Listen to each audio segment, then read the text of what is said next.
मेरे प्यारे देशवासियों, हमारा देश भाग्यवान है। हजारों साल की विरासत के हम धनी हैं और वो हमें निरंतर ऊर्जा मिलती है, प्रेरणा मिलती है, त्याग और तपस्या की राह मिलती है। आज गुरु तेग बहादुर यह वर्ष गुरु तेग बहादुर जी का 350वां शहीदी वर्ष है। देश की संस्कृति की रक्षा, भारत के मूल्यों की रक्षा के लिए उन्होंने अपना सब कुछ न्योछावर कर दिया। मैं आज उनको नमन करता हूं। साथियों, हमारी संस्कृति की ताकत हमारी विविधता है। हम विविधता को सेलिब्रेट करना चाहते हैं। हम विविधता को सेलिब्रेट करने की आदत बनाना चाहते हैं।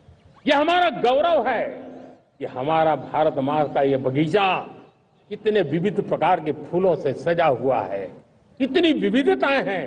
ये विविधता हमारे लिए एक बहुत बड़ा, हमारी विरासत है, बहुत बड़ा गौरव है।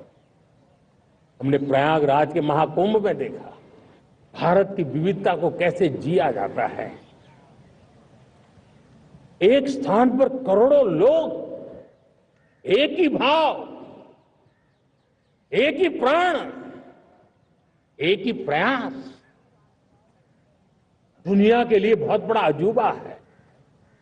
महाकुंभ की वो सफलता भारत की एकता की, भारत के सामर्थ्य की दुहाई देती है। साथियों, हमारा देश भाषाओं की विविधता से बहुत ही भरा हुआ है, पुलकित है। और इसीलिए हमने मराठी, असमिया, बांग्ला, पाली, प्राकृत को क्लासिकल लैंग्वेज का दर्जा दिया है। और मेरा मत है, हमारी भाषाएं जितनी विकसित होगी, हमारी सभी भाषाएं जितनी समृद्ध होगी, हमारे नॉलेज के सिस्टम को भी उतना ही बल मिलने वाला है। और हमारी वो ताकत है, आज जब डेटा का जमाना है ना, तो ये ताकत दुनिया के लिए भी बड़ी ताकत बन सकती है। इतना सामर्थ्य हमारी लैंग्वेज में। हमें हमारी सभी भाषाओं पर गर्व होना चाहिए। हमारी सभी भाषाओं के विकास के लिए हर किसी ने बनते हुए प्रयास करना चाहिए। साथियों, पांडुलिपि में हमारे ज्ञान के भंडार पड़े हैं, लेकिन उसके प्रति उदासीनता रही है। इस बार हमने ज्ञान भारतम योजना के तहत देश भर में जहां भी हस्तलिखित ग्रंथ है, जहां पांडुलिपियां हैं, सदियों पुराने जो दस्तावेज हैं, उनको खोज खोज करके आज की टेक्नोलॉजी का उपयोग करते हुए उस ज्ञान की समृद्धि को आने वाली पीढ़ियों के लिए काम आए, उस दिशा में काम कर रहे हैं। मेरे प्यारे देशवासियों, हमारा स्पष्ट मत है, यह देश सिर्फ सरकारें नहीं बनाती है, यह देश राज सत्ता पर विराजमान लोग ही नहीं बनाते हैं, ये देश शासन की धुरा संभालने वाले नहीं बनाते हैं। ये देश बनता है कोटि कोटि जनों के पुरुषार्थ से, ऋषियों के, मुनियों से, वैज्ञानिकों के, शिक्षकों के, किसानों के, जवानों के, सेना के, मजदूरों के, हर किसी के प्रयास से देश बनता है। हर किसी का योगदान होता है, व्यक्ति का भी होता है, संस्था का भी होता है। आज मैं बहुत गर्व के साथ एक बात का जिक्र करना चाहता हूं। आज से 100 साल पहले एक संगठन का जन्म हुआ, राष्ट्रीय स्वयंसेवक संघ। 100 साल की राष्ट्र की सेवा एक बहुत ही गौरवपूर्ण स्वर्णिम पृष्ठ है। व्यक्ति निर्माण से राष्ट्र निर्माण के संकल्प को लेकर के 100 साल तक मां भारती का कल्याण का लक्ष्य लेकर के लक्षावधि स्वयंसेवकों ने मातृभूमि के कल्याण के लिए अपना जीवन समर्पित किया है। सेवा, समर्पण, संगठन और अप्रतिम अनुशासन, ये जिसकी पहचान रही है, ऐसा राष्ट्रीय स्वयंसेवक संघ दुनिया का ये सबसे बड़ा एनजीओ है। एक प्रकार से 100 साल का उसका समर्पण का इतिहास है। आज लाल किले की प्राचीर से 100 साल की इस राष्ट्र सेवा की यात्रा में योगदान करने वाले सभी स्वयंसेवकों को आदरपूर्वक स्मरण करता हूं और देश गर्व करता है राष्ट्रीय स्वयंसेवक संघ की इस 100 साल की भव्य समर्पित यात्रा को, और हमें प्रेरणा देता रहेगा। मेरे प्यारे देशवासियों, हम समृद्धि की ओर जा रहे हैं, लेकिन समृद्धि का रास्ता सुरक्षा से गुजरता है। पिछले 11 वर्षों में राष्ट्र सुरक्षा, राष्ट्र रक्षा, राष्ट्र के नागरिकों की रक्षा, इन सभी मोर्चों पर हमने पूरे समर्पण भाव से काम किया है। हम बदलाव लाने में सफल हुए हैं। यह देश जानता है कि हमारे देश का बहुत बड़ा जनजातीय क्षेत्र नक्सलवाद की चपेट में, माओवाद की चपेट में पिछले कई दशकों से लहूलुहान हो चुका था। सबसे ज्यादा नुकसान मेरे आदिवासी परिवारों को हुआ। आदिवासी माताओं बहनों ने अपने सपने के होनहार बच्चों को खो दिया। नौजवान बेटे गलत रास्ते पर खींच लिए गए, भटकाए गए, उनकी जीवन को तबाह कर दिया गया। हमने फौलादी हाथ से काम लिया। एक समय था कभी 125 से ज्यादा जिलों में नक्सलवाद अपनी जड़ें जमा चुका था। माओवाद की चंगुल में हमारे जनजातीय क्षेत्र, हमारे जनजातीय नौजवान फंसे हुए थे, और आज 125 जिलों में से कम होते होते हम 20 पर ले आए हैं। उन जनजातीय समाज की सबसे बड़ी हमने सेवा की है। और आप देखिए, एक जमाना था जब बस्तर को याद करते ही माओवाद, नक्सलवाद, बम बंदूक की आवाज सुनाई देती थी।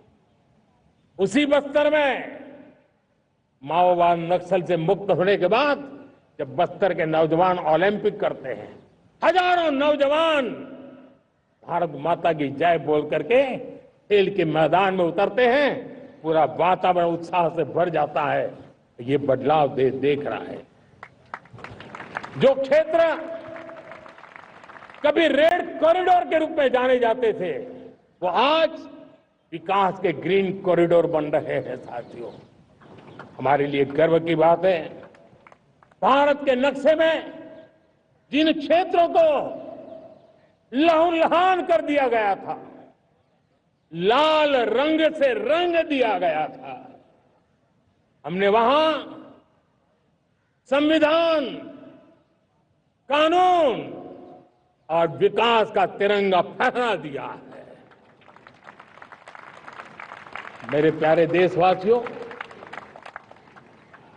ये भगवान बिरसा मुंडा की 150वीं जयंती का अवसर है। तब इन जनजातीय क्षेत्रों को नक्सल से मुक्त कर करके, मेरे जनजातीय परिवार के नौजवानों की जिंदगी बचा करके हमने भगवान बिरसा मुंडा को एक सच्ची श्रद्धांजलि दी है।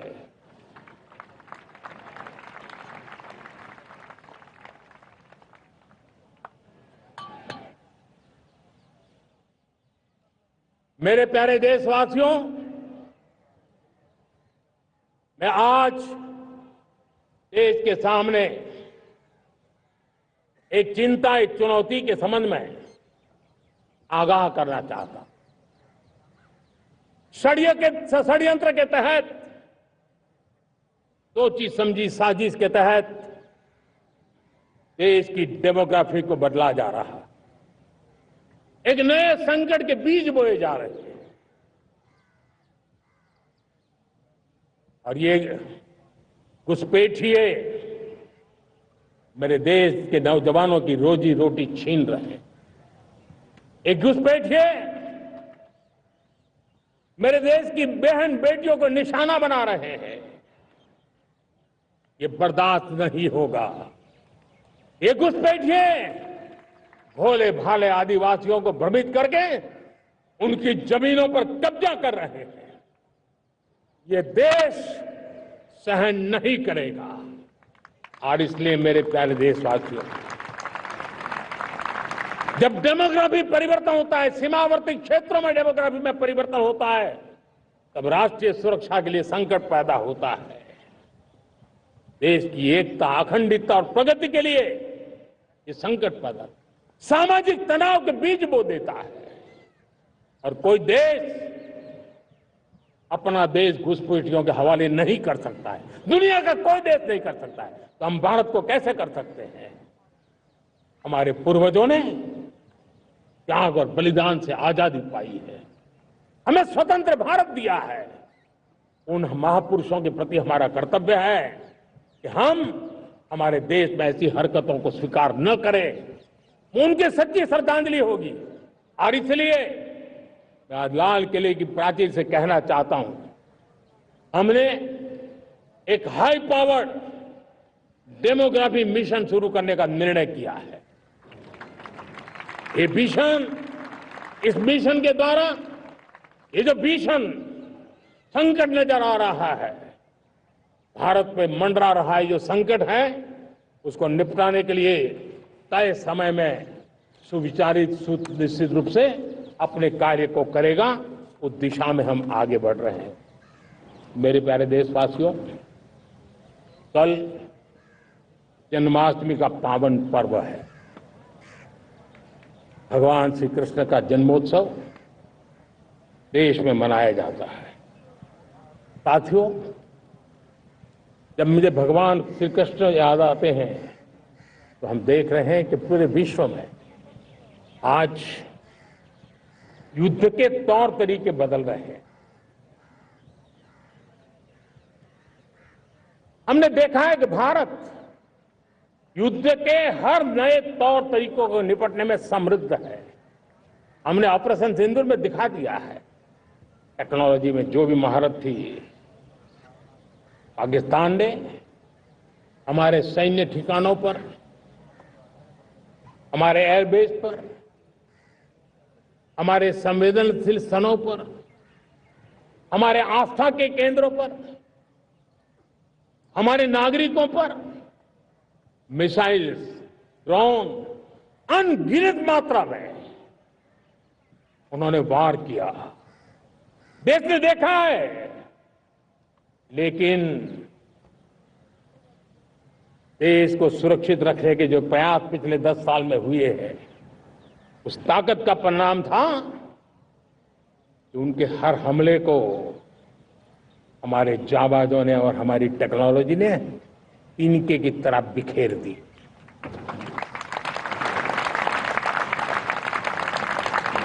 रत्ती भर नुकसान नहीं कर पाए। और इसलिए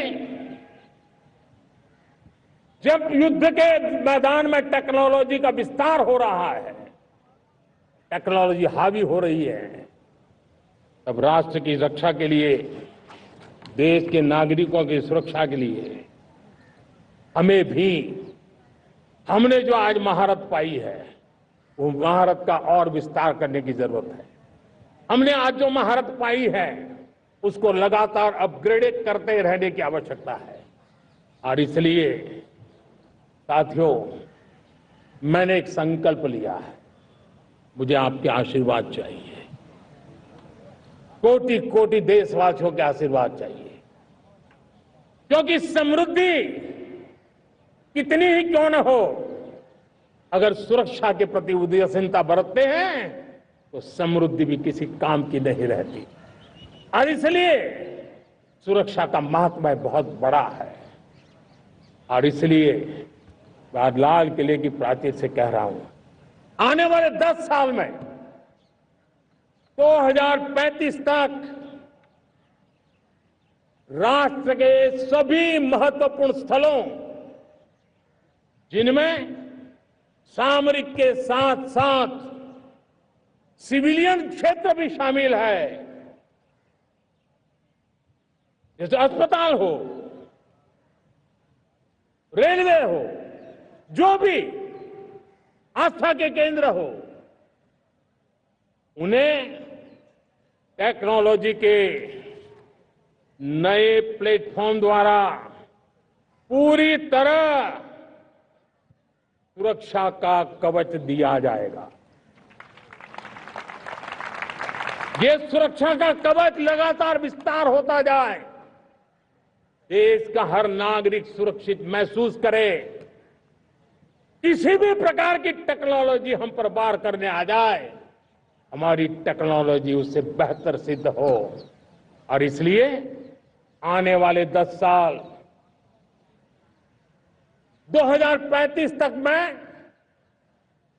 ये राष्ट्रीय सुरक्षा कवच का विस्तार करना चाहता हूं, मजबूती देना चाहता हूं, आधुनिक बनाना चाहता हूं।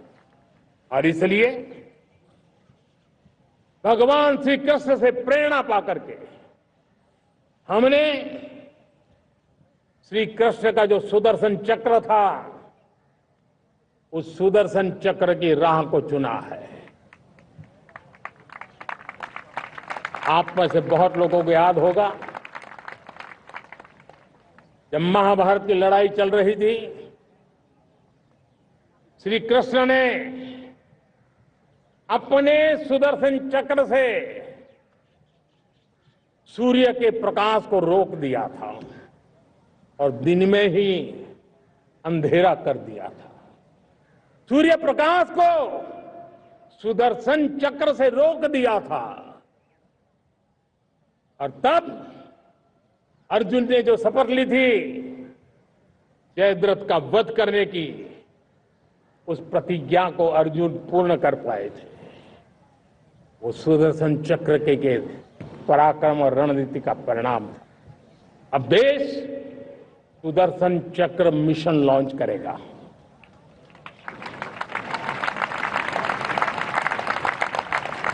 ये मिशन सुदर्शन चक्र एक पावरफुल वेपन सिस्टम दुश्मन के हमले को न्यूट्रलाइज तो करेगा ही करेगा, लेकिन कई गुना ज्यादा दुश्मन पर हिट बैक करेगा।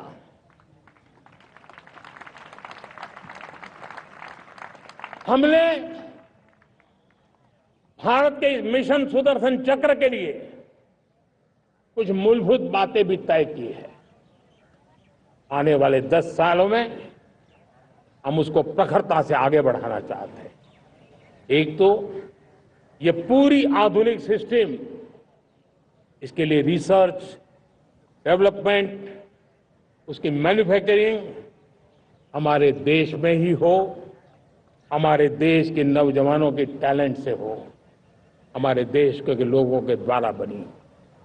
दूसरा, एक ऐसी व्यवस्था होगी जो वॉरफेयर के हिसाब से भविष्य में क्या क्या संभावनाएं हैं, उसका हिसाब किताब लगा करके +1 की स्ट्रेटेजी वर्कआउट करेगी।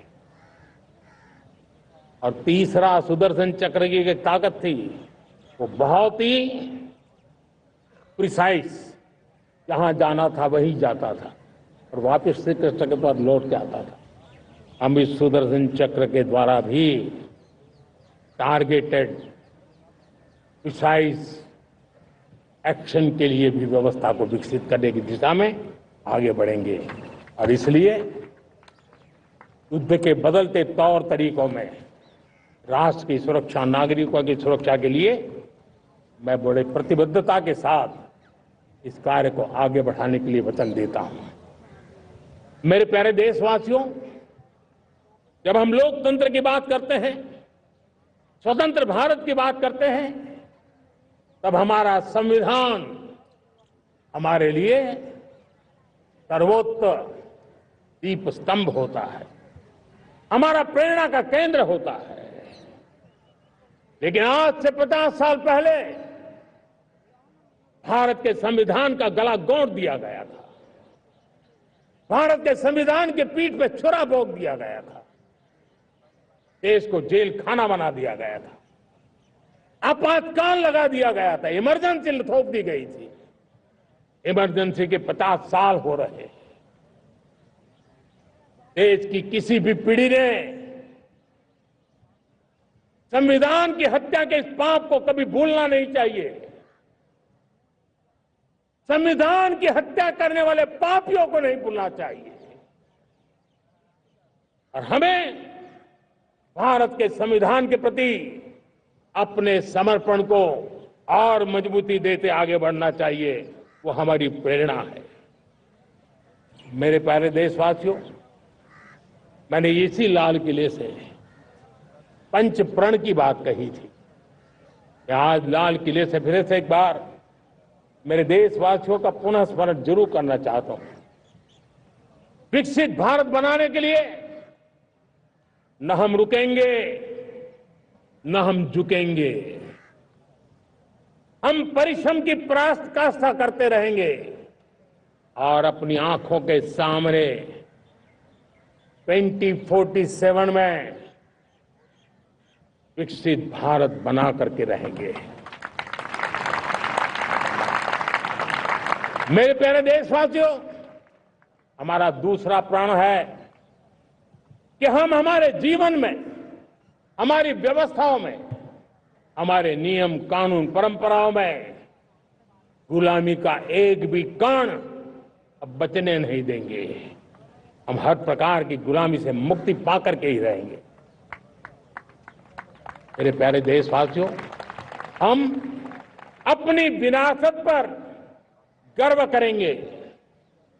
हमारी पहचान का सबसे बड़ा आभूषण, सबसे बड़ा गहना, सबसे बड़ा मुकुटमणि हमारी विरासत है। हम विरासत का गर्व करेंगे। मेरे प्यारे देशवासियों, इन सब के लिए एकता, ये मंत्र सबसे बड़ा शक्तिशाली मंत्र है। और इसलिए एकता की डोर को कोई काट न सके, ये हमारा सामूहिक संकल्प होगा। मेरे प्यारे देशवासियों, मां भारती के प्रति कर्तव्य निभाना ये पूजा से कम नहीं है, तपस्या से कम नहीं है, आराधना से कम नहीं है। और उसी भाव से हम सब मातृभूमि के कल्याण के लिए परिश्रम की पराकाष्ठा करते हुए 2047 विकसित भारत के लक्ष्य को पार करने के लिए अपने आप को अपा देंगे, अपने आप को झोंक देंगे। जो भी सामर्थ्य है, कोई भी अवसर को छोड़ेंगे नहीं। इतना ही नहीं, नए अवसरों को निर्माण करेंगे और निर्मित करने के बाद हम 140 करोड़ देशवासियों के सामर्थ्य से आगे बढ़ते ही रहेंगे, बढ़ते ही रहेंगे, बढ़ते ही रहेंगे। मेरे प्यारे देशवासियों, हमें याद रखना है, 140 करोड़ देशवासियों को याद रखना है, परिश्रम में जो तपा है, परिश्रम में जो तपा है, उसने ही तो इतिहास रचा है। परिश्रम में जो तपा है, उसने ही तो इतिहास रचा है। जिसने फौलादी चट्टानों को तोड़ा है, जिसने फौलादी चट्टानों को तोड़ा है, उसने ही समय को मोड़ा है। जिसने फौलादी चट्टानों को तोड़ा है, उसने ही समय को मोड़ा है। और समय को मोड़ देने का भी, समय को मोड़ देने का भी यही समय है, सही समय है। मेरे प्यारे देशवासियों, एक बार फिर आप सबको आजादी के इस महान पर्व की अनेक अनेक शुभकामनाएं देता हूं, बहुत बहुत बधाई देता हूं।